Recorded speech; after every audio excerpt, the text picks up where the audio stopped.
All right. Okay, guys, and up next, Mr. Shane Riley is a building biologist helping clients across the Pacific Northwest identify and remediate environmental toxins in their homes, like mold, indoor air quality, and EMFs. Shane's going to come up and talk to us today about a very important issue that you may not be thinking about. Ladies and gentlemen, please help me welcome Mr. Shane Riley.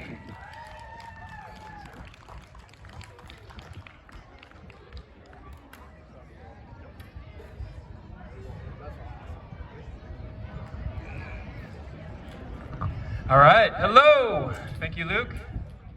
I hope you guys will forgive me. I've got a lot I want to cover, not a ton of time, so I'm going to read a little bit from my script. And I imagine when Luke said building biologist, a lot of you went like this. What the heck is that?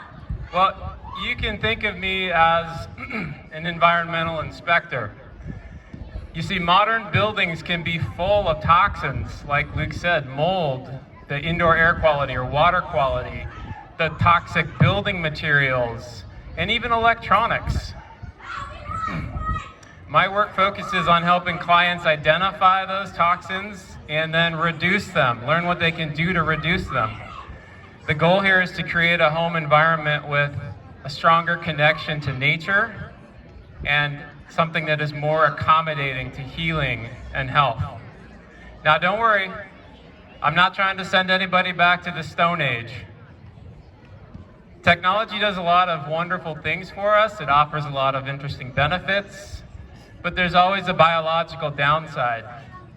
So I show people how to get the benefit while lowering the downside or the exposure as much as possible.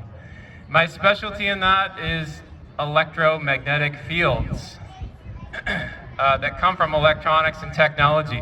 Basically anything that consumes electricity or sends and receives a signal, those all produce EMFs. And they're commonly referred to as electrosmog. You may have heard the term. Raise your hand if you've heard of EMFs. All right, cool. Raise your hand if you have your own EMF meter. All right, glad to see it.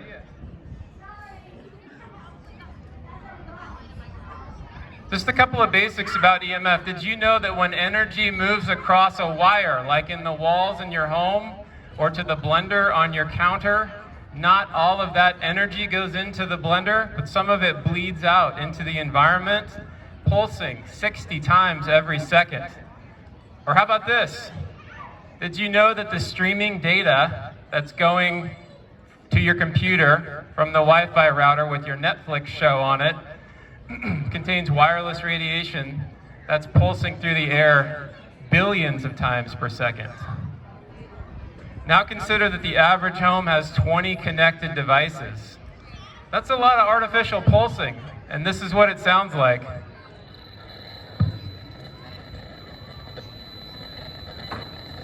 That's not coming through very well, but anyway, let's move on.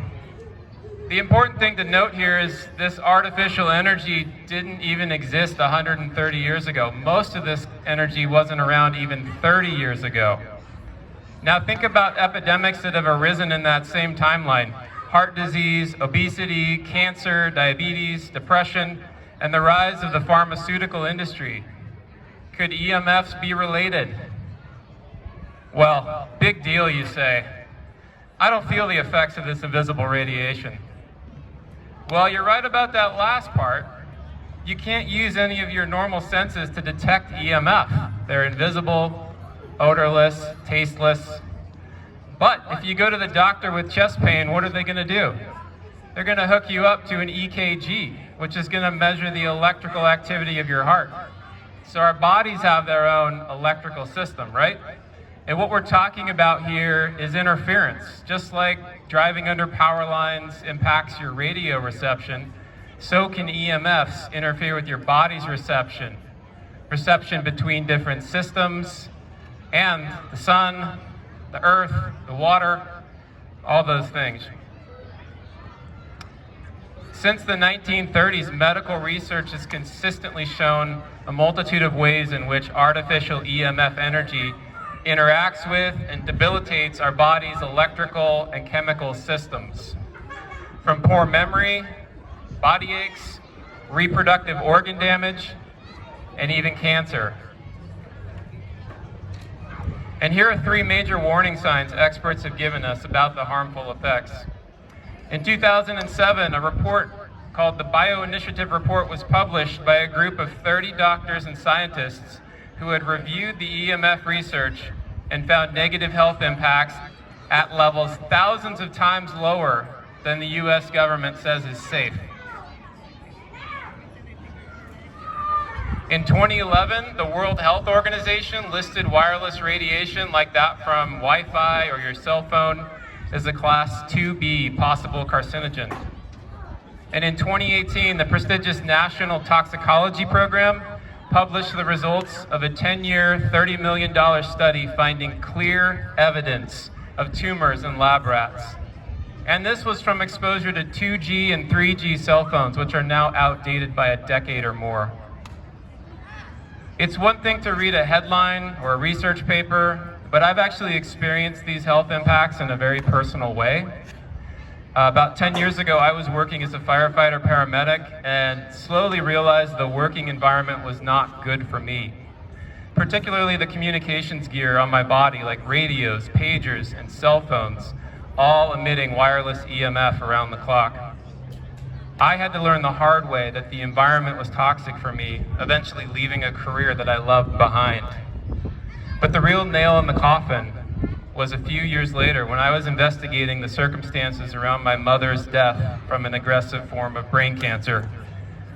I wanted answers as to how she contracted the tumor. And then I thought about how she spent hours on her phone with it up to her ear, which even the manufacturer of the phone will tell you not to do. And she slept with it on her nightstand. And I became certain EMF had played a big role in her tumor. And from then on, I dedicated myself to raising awareness about EMFs and helping people avoid the hardships I had endured. Perhaps you or someone you love has experienced debilitating symptoms that aren't solved by nutrition, exercise, supplements, or doctors. Could EMF be a part of their story?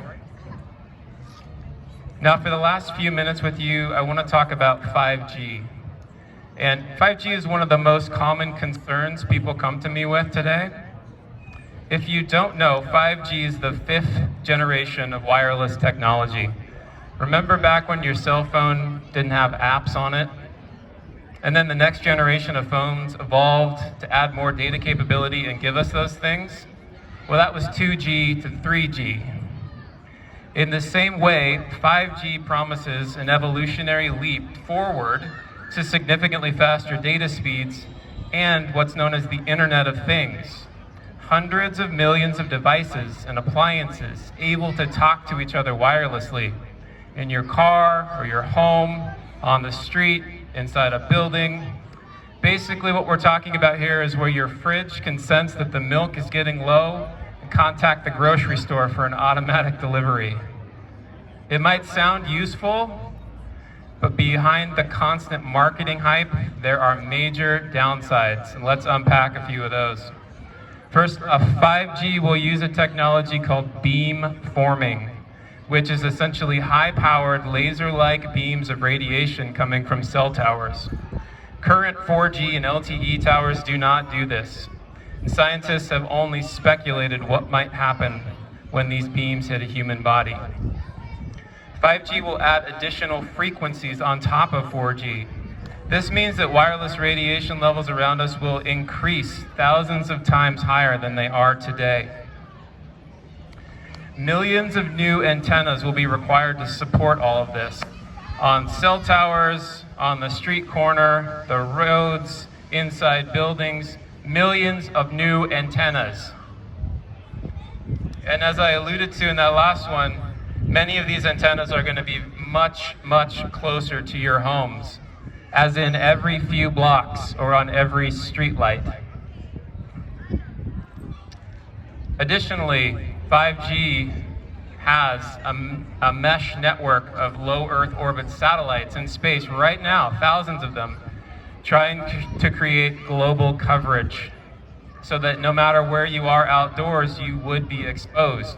There would be no low radiation areas left.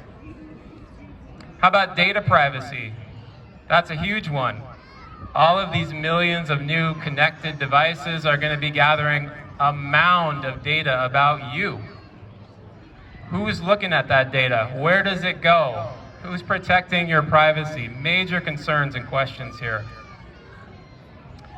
Another concern with 5G is hacking and glitches. More connected devices with your data on them equal more opportunities for hackers to exploit, right? And with glitches, we all know how finicky technology can be. But what happens when a software glitch prevents a self-driving car from communicating with an upcoming traffic signal? And finally, the most concerning aspect of 5G to me is the lack of research into how it will affect life. We have essentially no understanding of biological impacts of these new frequencies, the increased radiation levels, and the beam-forming antennas. And sadly, the wireless industry is effectively lobbying decision makers to steamroll over common sense and precaution with this new technology.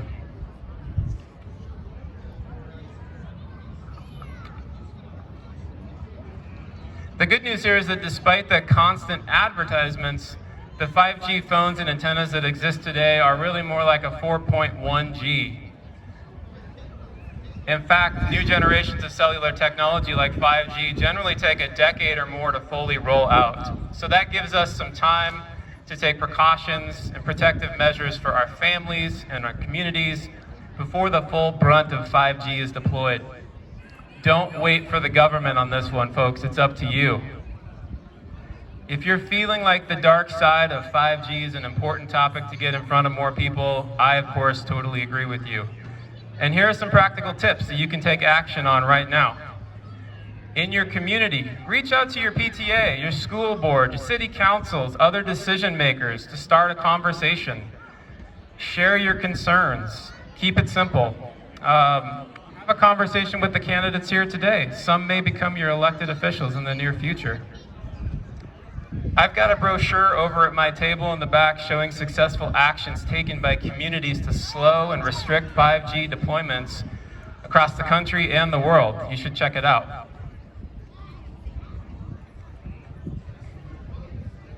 Also, in the community, you can support local nonprofits like Oregon for Safer Technology. They're already doing the good work of educating the public and lawmakers about 5G and health.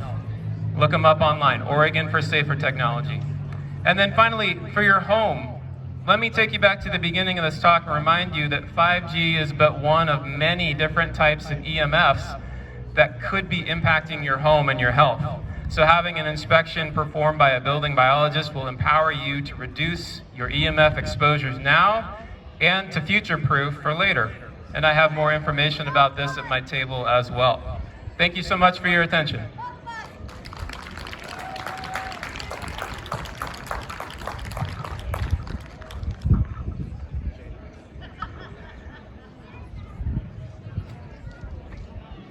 I'll tell you what. They say, what you don't know don't hurt you. What a lie. What we don't know may be what hurts us the most. So I'm grateful for Shane coming up and sharing information that, hey, may be new to a lot of us. Look into it, go talk. It's all about having the conversation. That's how we find the solutions. And if we want to heal our society, we got to take care of ourselves. We got to heal our bodies, our minds, our hearts, our souls at home, our families. We want to go from there. It takes courage to take those steps. Our next speaker has graciously allowed a little slot here